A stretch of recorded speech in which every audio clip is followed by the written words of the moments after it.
கிருஷ்ணகிரியில் நகராட்சிக்கு சொந்தமான எம்சான் மற்றும் ஜல்லிக்கற்களை எடுத்ததாக கூறி கணினி மையத்தின் உரிமையாளரை திமுக கவுன்சிலர் தாக்கும் சிசிடிவி காட்சிகள் வெளியாகியுள்ளன. வணக்கம்.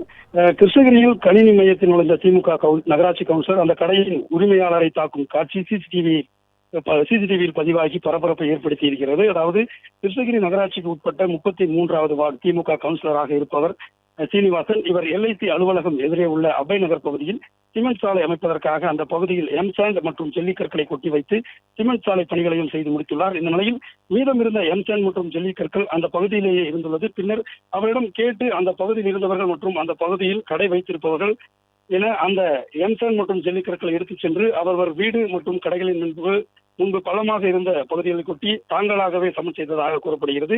இந்த நிலையில் நேற்று இரவு 7 மணி அளவில் அந்த பகுதிக்கு வந்த கிருஷ்ணகிரி நகராட்சி 32வது வார்டு திமுக கவுன்சிலர் சீனிவாசன் குறிப்பிட்ட அந்த கணினி மையத்திற்கு சென்று அவர் அங்கிருந்த உரிமையாளர் ஹரிபிரகாஷிடம் வாக்குவாதத்தில் ஈடுபட்டுள்ளார்.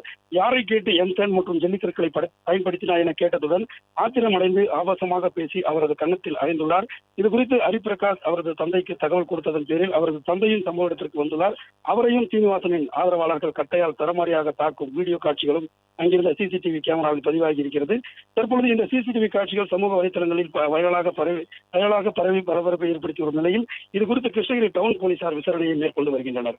பிளே ஸ்டோர் மற்றும் ஆப் ஸ்டோரில் இருந்து பாலிமர் செயலியை QR கோடு மூலம் பதிவிறக்கம் செய்யுங்கள். செய்திகளை உடனுக்குடன் பெறுங்கள்.